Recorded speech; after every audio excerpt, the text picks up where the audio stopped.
Entends-tu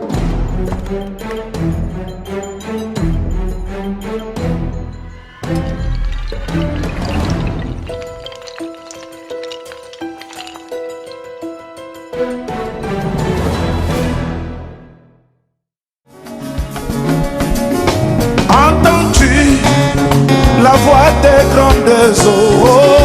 Entends-tu, entends-tu, entends-tu, entends-tu?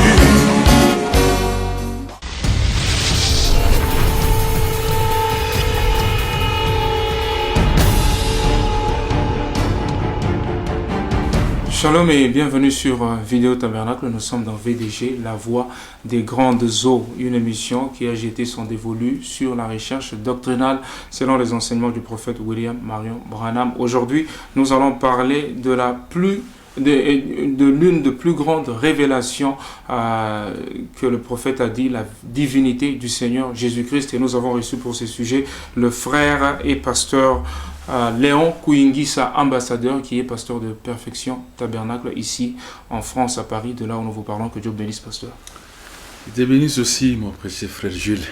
Merci beaucoup, pasteur. Nous vous remercions pour avoir accepté cette invitation. Nous parlons de la divinité du Seigneur Jésus-Christ. J'aimerais parler de l'objet, de la forme de Dieu. Quelle est la forme du Dieu que vous adorez? La forme de Dieu que moi j'adore.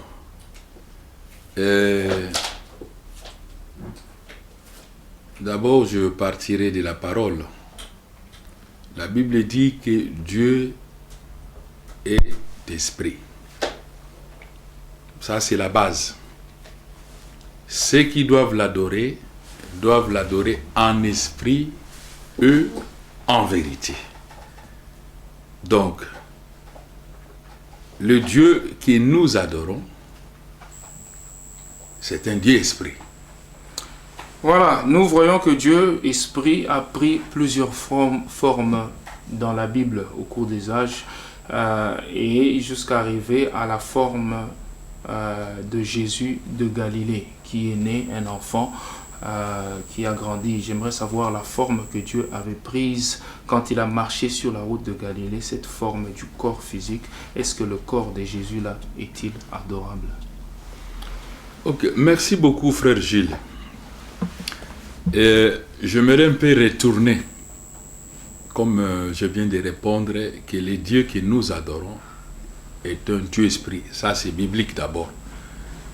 Et quand le prophète l'explique que Dieu étant le grand esprit éternel, il a en lui beaucoup d'attributs. Et Dieu voulait maintenant manifester ces attributs-là. Il voulait manifester ces attributs-là. Maintenant, dans la forme spirituelle, il ne pouvait pas le faire. Il fallait qu'il puisse matérialiser cela. C'est pourquoi, quelque part, Frère Branham dit que l'éternité avait connu une tâche. C'est-à-dire, les mêmes Dieu s'est qu'énoncé. C'est-à-dire, il a eu une représentation qu'on appelle les logos. C'est qu'on appelle l'allo ou la parole. C'est là où Dieu est devenu la parole. C'est-à-dire, commençant maintenant à créer. Et voilà. Après cela, il est devenu un homme appelé Jésus. Ok? Le corps, Jésus, c'est la divinité totale. Tout ce qui était Dieu. Tout ce qui était Dieu était en Jésus-Christ. Et ça, c'est Colossiens. Alors, comme c'était un corps de sacrifice, Frère Branham me dit que l'Esprit de Dieu, c'est l'Esprit de Dieu qui habite en Jésus. Ok? Donc, il était adorable. Nous comprenons que Jésus-Christ était adorable. Oui. Et nous savons que Jésus-Christ avait deux parties. Parce que le frère Branham dit que dans Jésus, il y avait Jésus.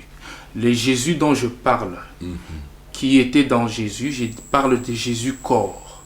Le corps qu'il a pris, auquel le frère Branham se réfère comme étant le temple.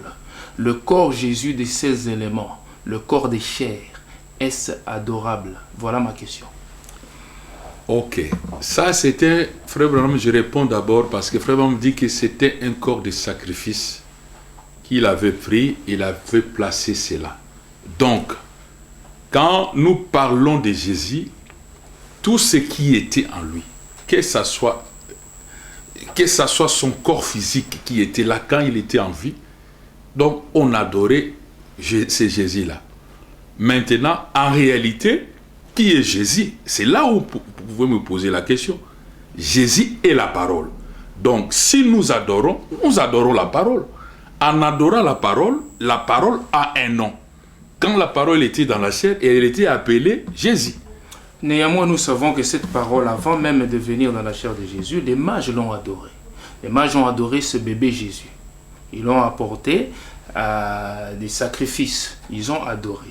Alors maintenant, c'est la question que j'aimerais que vous identifiez. Est-ce que le corps physique des 16 éléments de Jésus, qui, avant même qu'il n'entre en lui au Jourdain, est-ce qu'il était-il adorable? Mais parce qu'il était Dieu, il était adorable. Il était adorable, il méritait tout.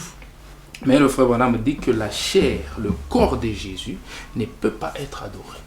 Et que le frère Branham dit que la chair et le corps de Jésus n'étaient pas Dieu. Le frère Branham le dit dans plusieurs citations, je vous en donne une. Il dit, dans Christ identifié au travers de tous les âges, 36, il dit que l'homme lui-même n'était pas Dieu. Le corps de Jésus n'était pas Dieu. Il était un homme et Dieu était voilé derrière lui. Donc l'homme Jésus corps ne peut pas être adorable. Là, je crois ça. Il faut comprendre comment le prophète il est en train d'interpréter cette écriture. La même personne qui tu dis qu'il n'était pas adorable, écoutez, il était 100% un homme. Là, nous le connaissons. Il était 100% un homme. Il pouvait avoir des sentiments comme un homme. Il pouvait dormir comme un homme. Il pouvait manger comme un homme. Ça, il pouvait aussi pleurer comme un homme. Ça, c'est la partie humaine. Et c'est de cette partie humaine. Or, la même personne, de l'autre sens, il était Dieu. C'est-à-dire... Qu'est-ce qui était homme et qu'est-ce qui était Dieu? Qu'est-ce qui était homme et qu'est-ce qui était Dieu? Mais ses actions, quand il les faisait, quand il était devant Lazare et qu'il l'a appris, on l'a amené au sépulcre de Lazare, qu'est-ce qu'il a fait? Il avait pleuré. Ça, c'était un homme. Mais quand il pouvait ressusciter le même Lazare, ce n'était plus un homme. Ça, c'était Dieu dans la chair. Donc, il était adorable à ce moment-là. Je parle de la distinction, parce que nous savons que un homme d'abord est un être double. Et j'aimerais distinguer Jésus de Jésus. Jésus qui était en lui, nous savons que c'était le Père. Et le Jésus qui marchait en Galilée, le frère Branham a dit que c'est le temple dans lequel Dieu habitait. Parce que frère Branham a dit que Dieu habitait dans un homme appelé Jésus. L'homme Jésus, 16 éléments. C'est de ça que je parle. Et parce que le frère Branham dit que c'est au Jourdain que l'homme et Dieu sont devenus un. Mais avant ce temps-là, ce corps de chair, était-ce Dieu adorable? Il était Dieu, frère Jules. Ni moins ni plus. Donc ce corps de chair... Comme il était là, il était Dieu. Parce que la façon de la naissance de ce corps, ce n'est pas la même façon que nous naissons. C'était par le Saint-Esprit. Or, le Saint-Esprit, c'est l'Esprit de Dieu. C'est ça, frère, on dit que le Saint-Esprit, Jésus, c'est vrai, c'est quoi? Il dit, c'est le Saint-Esprit qui habitait dans ces corps-là, qui s'est tabernaclé. Le Saint-Esprit s'est tabernaclé dans le corps, mais le corps n'était pas Dieu. Mais ces corps-là étaient venus. Qui est le Père de ces corps-là? Bon. C'est Matthieu 1,18. Okay. C'est si le Saint-Esprit. Si le Saint-Esprit est le Père de ces corps, comment le corps devient Dieu? Alors vous avez deux dieux, vous avez le Saint-Esprit qui est Dieu et vous avez le corps mais qui non, est Dieu. Mais c'est ça le grand mystère. C'est-à-dire Dieu dans la chair. Mais cette chair-là, le frère Branham dit que le corps n'était pas Dieu. Parce que si vous avez le corps qui est Dieu... Frère Jules, il faut faire bien la nuance. Quand il l'a dit, dans quel contexte? C'est dans quel contexte vous il faut, oui, moi je t'explique. pour te dire que Jésus-Christ, quand il pouvait dormir, il était un homme. Ça, c'est vrai. Quand il pouvait avoir faim, ça, il était un homme.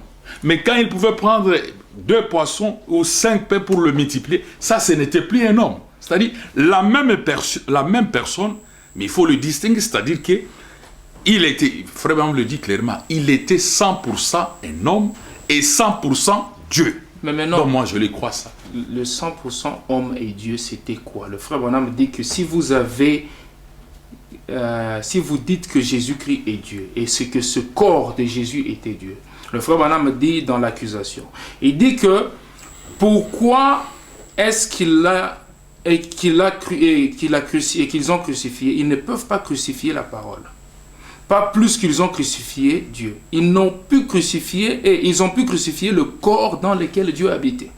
Le Fils de Dieu, ils ont pu le crucifier, mais ils ne peuvent pas crucifier Dieu. Si vous faites de ce corps de Jésus Dieu, donc vous avez un Dieu qui meurt à la croix.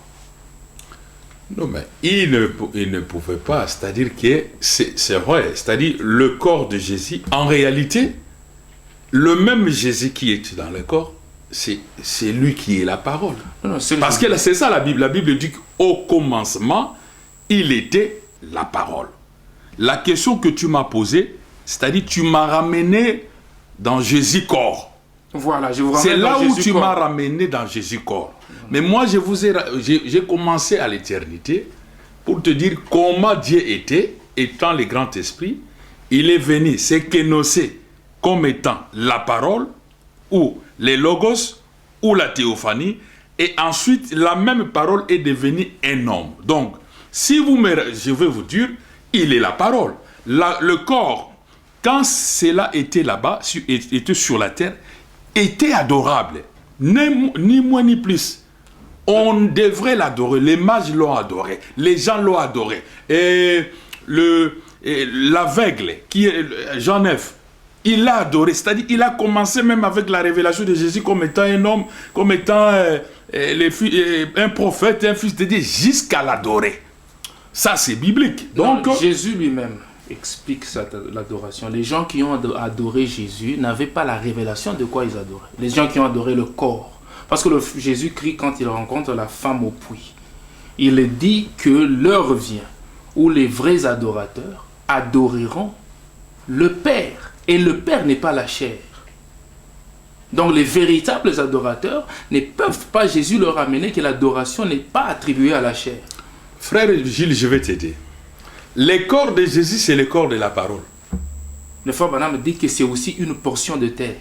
Bien sûr, c'est-à-dire le corps de Jésus, c'est différent avec ton corps à toi. Nous sommes venus par le sexe. Mais le corps de Jésus, c'est différent. C'est le corps parole. Donc, la parole devient chair. Le frère Branham dit que le corps de Jésus était une portion de terre que Dieu a rachetée. Je le crois, il l'a dit. Et le corps de Jésus contenait les 16 éléments. Le corps de Jésus n'est pas adorable parce que si vous adorez le corps de Jésus, vous adorez le temple au lieu d'adorer. Ça c'est toi qui dis que ça c'est un élément de la terre. C'est toi qui dis. Ce n'est pas. J'ai une citation. Frère, Demeure future. Demeure future, j'ai ça avec moi ici. Je vais vous donner. Frère Branham, il explique le corps de Jésus, c'est un corps mystérieux parce que cela est né avec une vierge, virginalement. Donc, c'est différent avec toi et moi. C'est-à-dire, la parole est devenue corps. Ne l'associe pas, ne le comparez pas avec nos corps ici. Je ne le compare pas. C'est que moi, voilà. je suis en train de dire. C'est-à-dire, pour l'adoration, quand il était dans la chair, quand ce corps-là, quand la parole était devenue chair, on devrait l'adorer. Le frère Branham dit que Jésus-Christ dans Demeure future, il le dit, attends, je vais vous donner.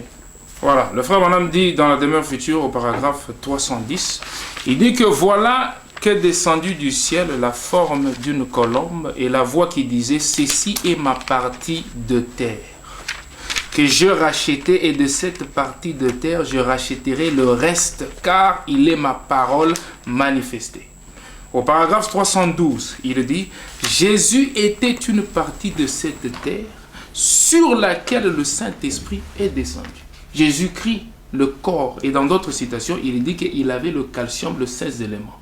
Donc, si vous adorez la chair, corps de Jésus, vous n'êtes pas dans les règles d'adoration parce que Dieu d'abord est l'objet d'adoration et non pas l'être d'adoration.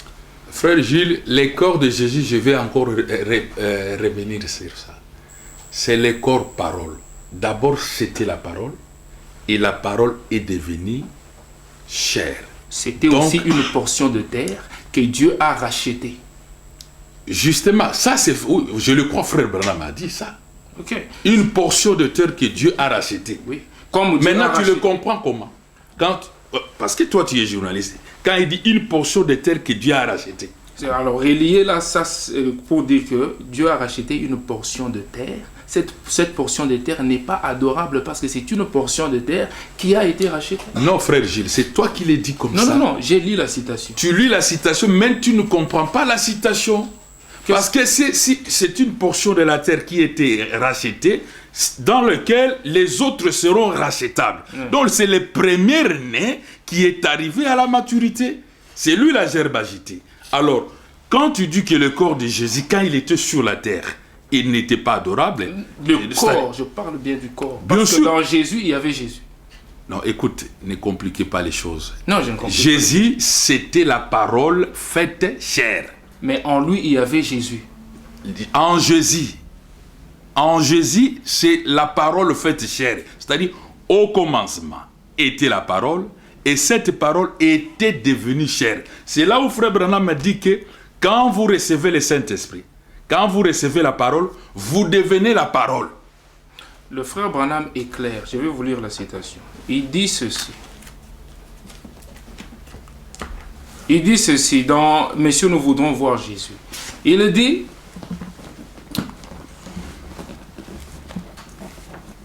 C'était Christ, l'ange de l'Alliance, d'accord, combien le savent ?» Au paragraphe 55. « Dans Jésus, il y avait Jésus. » Je crois. Alors, lequel devons-nous adorer? C'est lui qui est dans le temple ou le temple? C'est le même Jésus. Non. Il est le même, il n'a jamais changé, il est toujours le même Jésus. Non, nous voyons, le frère Branham dit que Jésus-Christ était le temple dans lequel Dieu habitait. Je peux vous donner la citation.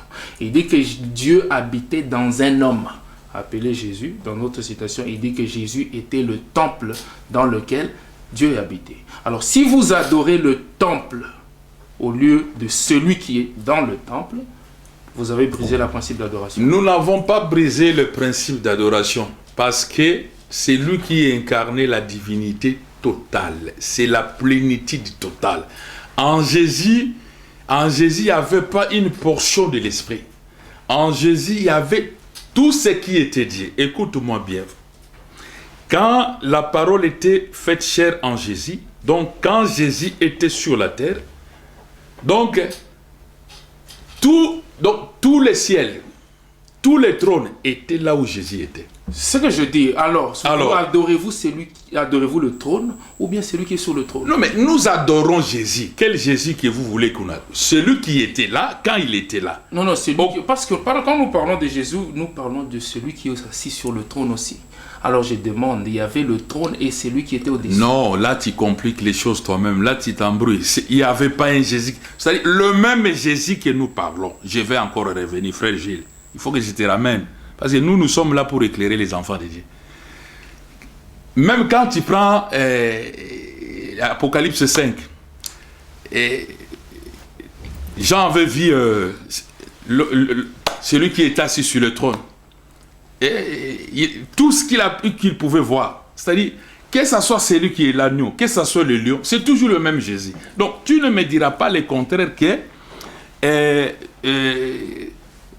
celui qui était sur la terre, quand la parole s'est faite chair en Jésus, et qu'il y avait encore un autre Jésus, non, toute la divinité, je vous ai donné toute la plénitude. Que frère Branham, comme il l'a dit, moi je le crois. En Jésus, il y a Jésus, c'est-à-dire le Saint-Esprit, l'Esprit de Dieu était en Jésus, la vie de Dieu totale était en Jésus, toute la divinité, donc, tous les grands esprits éternels étaient en lui. Alors, Jésus a dit que le Fils ne fait rien sans qu'il ne voit ce que fait au Père. Je le crois. Alors, qui était le Fils et qui était le Père? Là, je le crois. C'est-à-dire, il faut dissocier maintenant, frère. C'est pour cela, c'est ce qui s'est accompli aujourd'hui. C'est-à-dire, quand nous disons que Jésus était aujourd'hui dans la chair, les gens ne comprennent pas.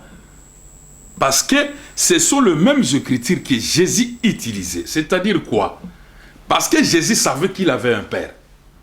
Et ça, je te dis, c'est-à-dire, c'est le Saint-Esprit. J'aimerais que vous puissiez distinguer le Fils et le Père. Qu'est-ce qui était Fils et qu'est-ce qui était Père? Écoutez-moi d'abord, frère. Donc, le Fils, Jésus étant la parole, le Fils, donc, il devrait d'abord voir la chose, le Père les montre. Or, le Père de Jésus dans la Bible, lui-même, c'est le Saint-Esprit. Donc, il devrait d'abord obéir à voir ce que l'Esprit faisait, et lui le faisait, les matérialiser. Donc, ne me séparez pas. Donc, ce n'est pas moi qui sépare. Le frère Branham sépare. Frère Branham, il dit même dans la sémence, la sémence n'hérite pas avec la balle. Il est dit, là où il parle de la perfection de la divinité, on ne peut pas avoir le Père sans voir le Fils, on ne peut pas avoir le Fils sans voir le Saint-Esprit. Parce que les trois sont un. Donc, en Jésus, il y avait tout, frère Gilles. Donc, quand il était là sur la terre, c'est toute la divinité. C'est toute la divinité. Si vous adorez le temple, frère pasteur ambassadeur, excusez-moi, si vous adorez le temple Jésus dans lequel Dieu habitait, vous devez néanmoins adorer aussi le second temple. Non. Parce que vous adorez le temple, ou bien vous dites que le temple est adorable. Parce que la Bible dit que le second temple, la gloire du second temple sera plus grande que celle de la première.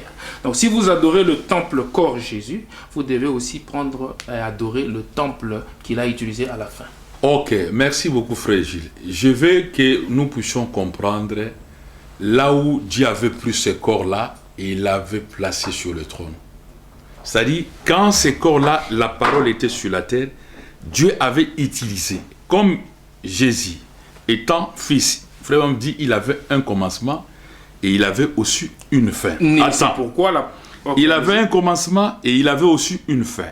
Dieu a accompli la parole quand Jésus était dans la chair, et quand il a venu, comme c'était un corps de sacrifice, eu égard, ça ne pouvait pas rester là, parce qu'il y avait des écritures qui le concernaient. Il a pris ces corps-là. Mais en réalité, Jésus est la parole. Si Jésus, corps, temple, est adorable, le frère Branham me dit, je vous coupe, vous dites que Jésus avait un commencement. Quand il était sur la terre, avec ce corps-là, il était adorable. Non, le corps-là, parce que le frère Branham dit que quand Jésus-Christ a visité Abraham, quand Dieu a visité Abraham, Jésus n'était pas encore né. Quand Dieu a visité Abraham, Jésus n'était pas encore né. Mais si, il typifie ça, c'est les fils. Pour dire que Jésus avait un commencement et il avait c'est une pour fin. dire que le commencement appartient au corps, parce que Dieu n'a pas de commencement. Bien sûr. Dieu n'a pas de commencement, c'est le Jésus là qui était en lui. Mais le corps avait un début et une fin. Et vous ne pouvez pas adorer quelque chose qui commence et qui termine. Non, mais quand ce corps-là, frère Gilles, moi je répète la parole. Quand ce corps-là était sur la terre, ce n'était rien d'autre que la parole de Dieu matérialisée. Alors, ce corps-là, ça ne pouvait pas rester sur la terre ou dans la terre. Il fallait maintenant que Dieu le place, frère Branham dit. Le frère Branham me dit, dans la citation, la marque de la bête, il dit 166. Il dit que la Bible annonce que, il dit que c'est comme ça, il explique la dispensation des gentils. Il dit que la dispensation des gentils avait commencé avec l'adoration d'un homme, appelé Daniel.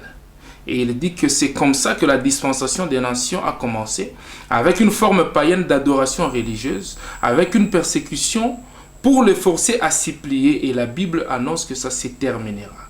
De la même façon, un saint homme, Jésus-Christ, une image de lui à adorer. Le frère Branham est en train d'identifier l'homme corps Jésus et le Jésus qui était en lui. Donc pour dire que le Jésus corps n'est pas adorable, parce que c'est comme ça que la dispensation des gentils avait commencé. Frère Gilles, moi, je reviens toujours à ce que les prophètes nous disent. Mais vous devez aussi mentionner ce que je vous dis. Bien sûr, c'est-à-dire les corps de Jésus avaient un commencement. Frère Branham me dit, l'homme là que Abraham avait vu, c'était Jésus, mais sous une autre forme. Ok? C'était le même Jésus, mais sous une autre forme. Maintenant, quand il est venu, je répète encore, la naissance de Jésus, son corps là, sa naissance est différente avec la nôtre. Ce corps-là est venu par la voie de la parole. La parole a été prononcée et la parole a été matérialisée. Donc, quand il était sur la terre, nous lisons la parole. Les gens l'ont adoré. Quand il était sur la terre. Et quand il a fini le travail, il devrait retourner, c'est-à-dire prendre ce corps, placer ça sur le trône. Maintenant, écoutez, frère Jules, en réalité, je t'avais dit qui est Jésus au commencement. C'est la parole. Donc, ce que nous adorons, c'est la parole. C'est Dieu lui-même. Pas le corps, nous n'adorons pas le corps. Mais pour le moment, on adore Jésus. Quand on adore Jésus, l'image que tu as de Jésus, c'est quoi? Jésus, c'est la parole. Quand vous adorez Jésus, quelle est l'image que vous avez de lui? À quoi il ressemble? À quoi il ressemble? Mais ça, c'est frère, je ne sais pas. Il est la parole, frère. Donc il ne ressemble à personne. Il est la parole. Il est la parole. Il ne ressemble pas à quelqu'un. Jésus est la parole.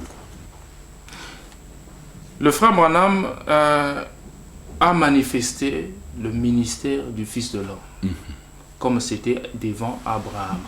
Et le frère Branham a dit que ce qui s'est passé avec Abraham se passera de la même manière au temps de la fin.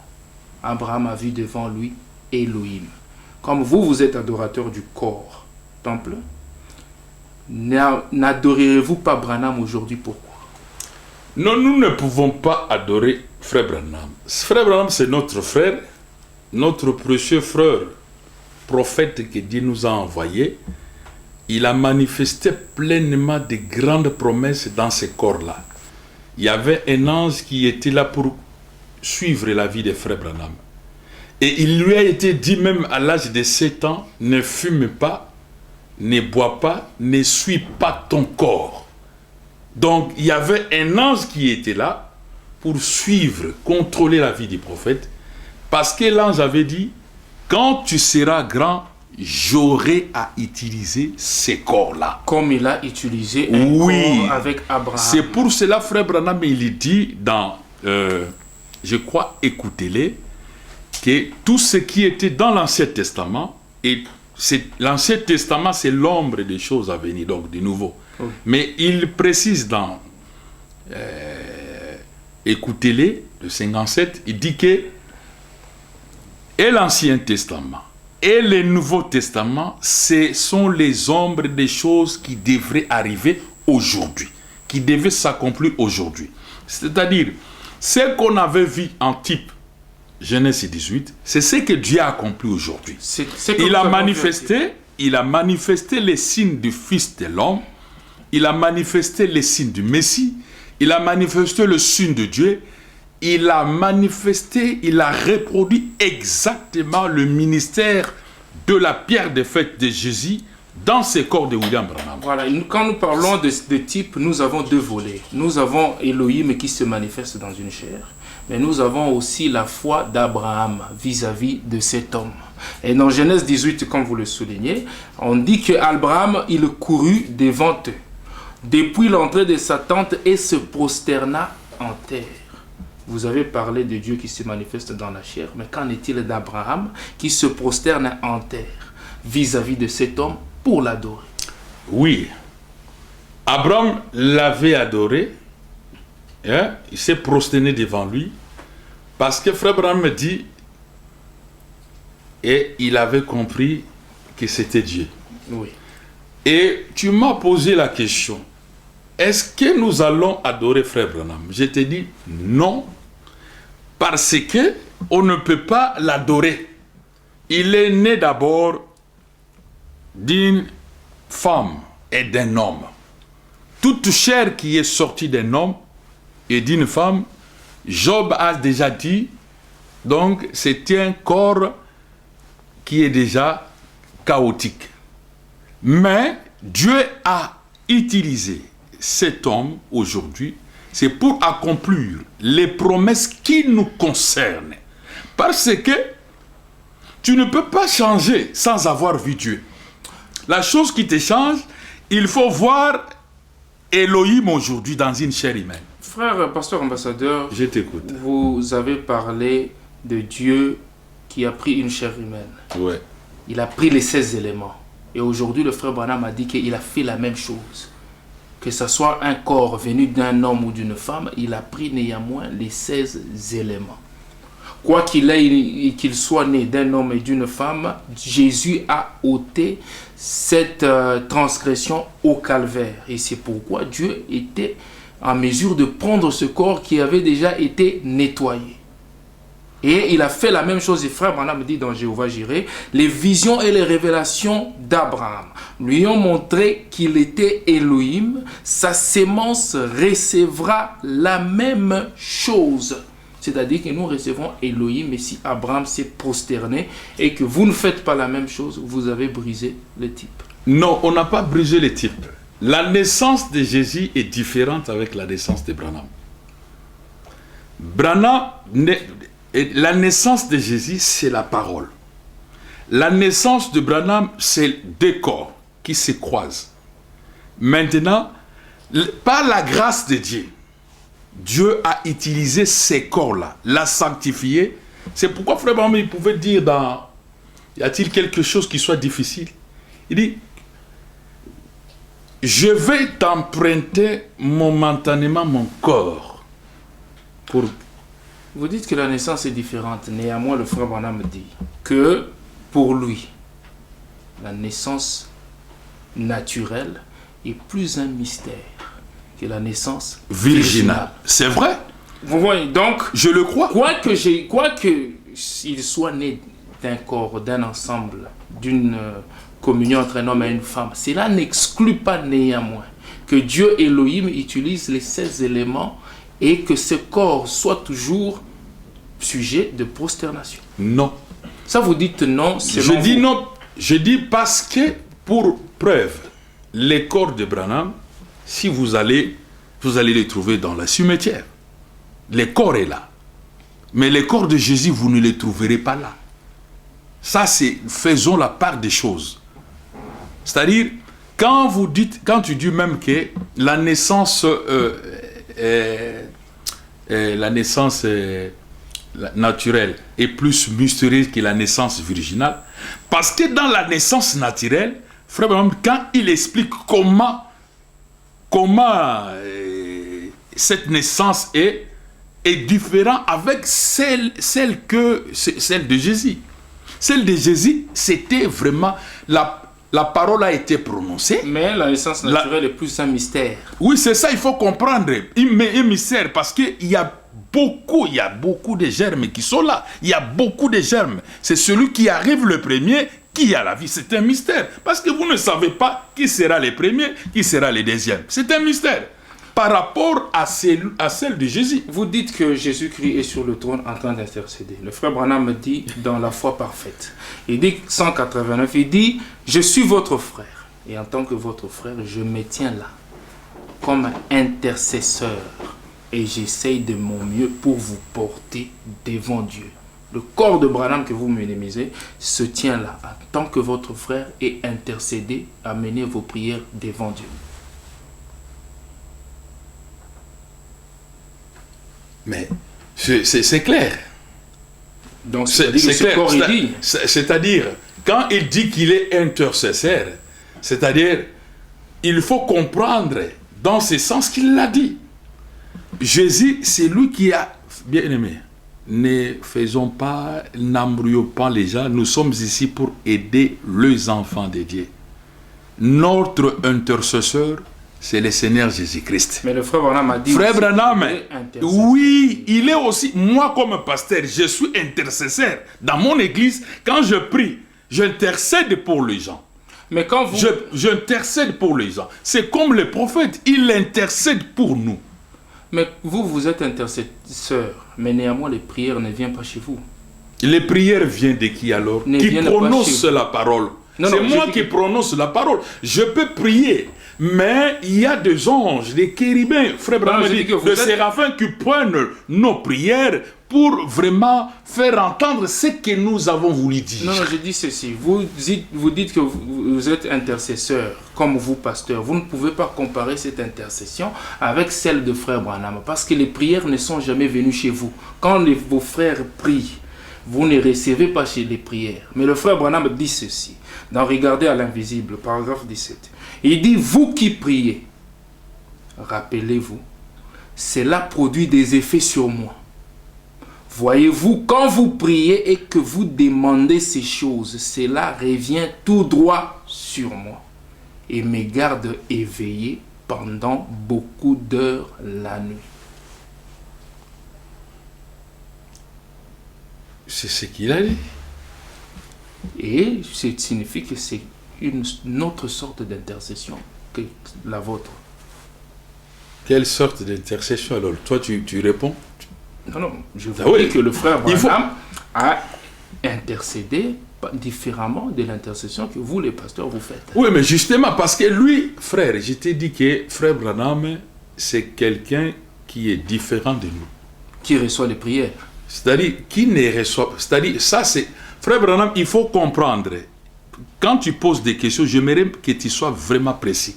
Parce que quand tu mêles les choses comme ça, à un moment donné, il pouvait manifester, écoutez, il pouvait manifester soit le signe du Messie, ou il était en train de faire le discernement, ou peut-être quelque chose comme ça. Il faut que nous puissions faire la part des choses.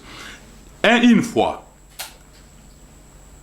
Dieu était dans la chair. Quand la parole était à frère Branham, une sœur pouvait faire une prière. Il dit, ah, si frère Branham m'appelait et qu'il priait pour moi, je serai guéri. Du coup, il a intercepté cela. Il a réussi cela. Et cet homme qui reçoit les prières n'est pas adorable. Non, mais c'était Dieu lui-même dans la chair. Moi, je crois cela. Adorable. Je crois cela.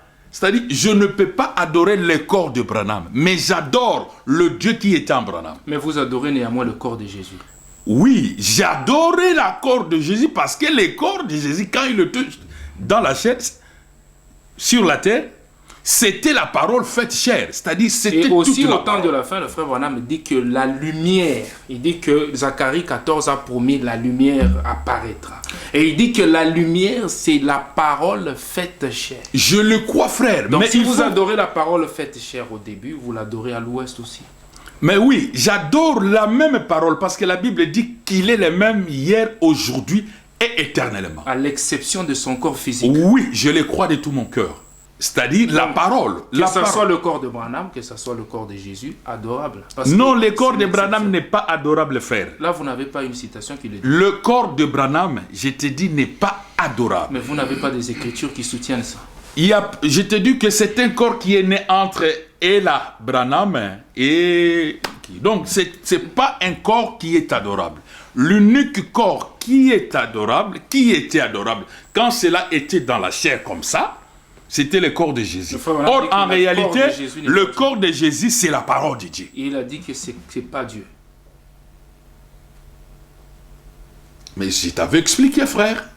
Je t'avais expliqué. C'est-à-dire qu'il était 100% un homme, il était 100% Dieu. Le 100% homme était la partie chair et le 100% Dieu était le Dieu. qui Il habitait est en- toujours le même Dieu. Ça dépend maintenant des circonstances, des éléments qui étaient en face de lui pour manifester cela. Merci beaucoup, pasteur, ambassadeur. Nous sommes arrivés à la fin de notre émission. Que Dieu bénisse richement. Merci, frère Gilles, je vous remercie aussi. Au même moment, j'aimerais remercier nos frères qui ont été derrière la caméra, qui nous ont assistés, le frère Dominique et le frère Yves Panzou. Que Dieu bénisse. Et à la prochaine, c'était la voix des grandes eaux sur la divinité de Jésus-Christ. À plus tard. Bye bye.